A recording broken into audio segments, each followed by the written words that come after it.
Marcos capítulo 10. A questão do divórcio. Então Jesus saiu dali e foi para a região da Judéia e para o outro lado do Jordão. Novamente, uma multidão veio a ele e, segundo seu costume, ele a ensinava.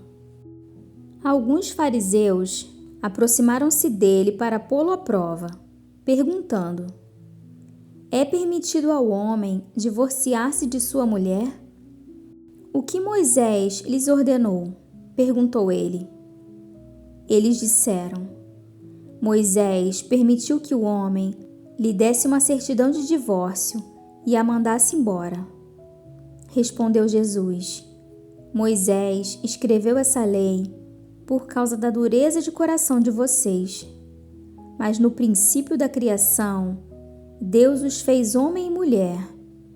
Por esta razão, o homem deixará pai e mãe e se unirá à sua mulher, e os dois se tornarão uma só carne. Assim, eles já não são dois, mas sim uma só carne. Portanto, o que Deus uniu, ninguém o separe. Quando estava em casa novamente, os discípulos interrogaram Jesus sobre o mesmo assunto. Ele respondeu: todo aquele que se divorciar de sua mulher e se casar com outra mulher estará cometendo adultério contra ela. E se ela se divorciar de seu marido e se casar com outro homem, estará cometendo adultério. Jesus e as crianças. Alguns traziam crianças a Jesus para que ele tocasse nelas, mas os discípulos os repreendiam. Quando Jesus viu isso, ficou indignado e lhes disse: deixem vir a mim as crianças, não as impeçam, pois o reino de Deus pertence aos que são semelhantes a elas. Digo-lhes a verdade: quem não receber o reino de Deus como uma criança, nunca entrará nele. Em seguida, tomou as crianças nos braços, impôs-lhe as mãos e as abençoou. O jovem rico. Quando Jesus ia saindo, um homem correu em sua direção e se pôs de joelhos diante dele e lhe perguntou: bom mestre, que farei para herdar a vida eterna? Respondeu-lhe Jesus: por que você me chama bom? Ninguém é bom, a não ser um, que é Deus. Você conhece os mandamentos: não matarás, não adulterarás, não furtarás, não darás falso testemunho, não enganarás ninguém, honra teu pai e tua mãe. E ele declarou: mestre, a tudo isso tenho obedecido desde a minha adolescência. Jesus olhou para ele e o amou. Falta-lhe uma coisa, disse ele. Vá, venda tudo o que você possui e dê o dinheiro aos pobres, e você terá um tesouro no céu. Depois, venha e siga-me. Diante disso, ele ficou abatido e afastou-se triste, porque tinha muitas riquezas. Jesus olhou ao redor e disse aos seus discípulos: como é difícil aos ricos entrar no reino de Deus. Os discípulos ficaram admirados com essas palavras. Mas Jesus repetiu: filhos, como é difícil entrar no reino de Deus. É mais fácil passar um camelo pelo fundo de uma agulha do que um rico entrar no reino de Deus. Os discípulos ficaram perplexos e perguntavam uns aos outros: neste caso, quem pode ser salvo? Jesus olhou para eles e respondeu: para o homem é impossível, mas para Deus não. Todas as coisas são possíveis para Deus. Então Pedro começou a dizer-lhe: nós deixamos tudo para seguir-te. Respondeu Jesus: digo-lhes a verdade. Ninguém que tenha deixado casa, irmãos, irmãs, mãe, Pai, filhos ou campos, por causa de mim e do Evangelho, deixará de receber 100 vezes mais, já no tempo presente. Casas, irmãos, irmãs, mães, filhos e campos, e com eles perseguição, e na era futura a vida eterna.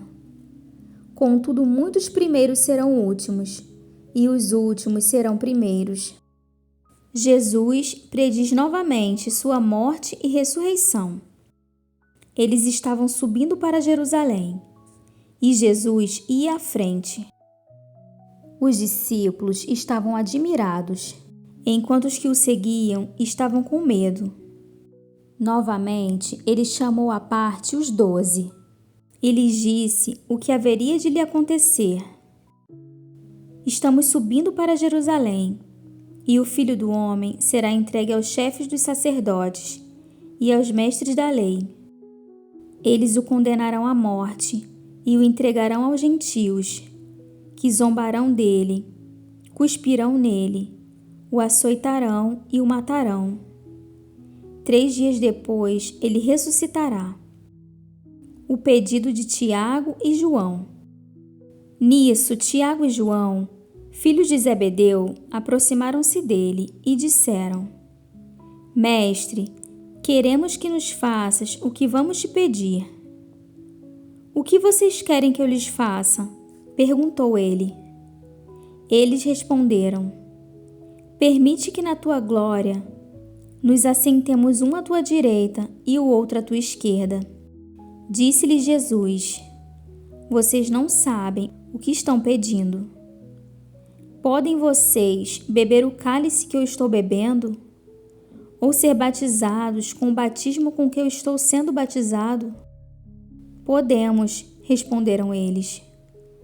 Jesus lhes disse: Vocês beberão o cálice que eu estou bebendo, e serão batizados com o batismo com que eu estou sendo batizado. Mas o assentar-se à minha direita ou à minha esquerda não cabe a mim conceder. Esses lugares pertencem àqueles para quem foram preparados. Quando os outros 10 ouviram essas coisas, ficaram indignados com Tiago e João. Jesus os chamou e disse: Vocês sabem que aqueles que são considerados governantes das nações as dominam, e as pessoas importantes exercem poder sobre elas. Não será assim entre vocês. Ao contrário, quem quiser tornar-se importante entre vocês deverá ser servo, e quem quiser ser o primeiro deverá ser escravo de todos.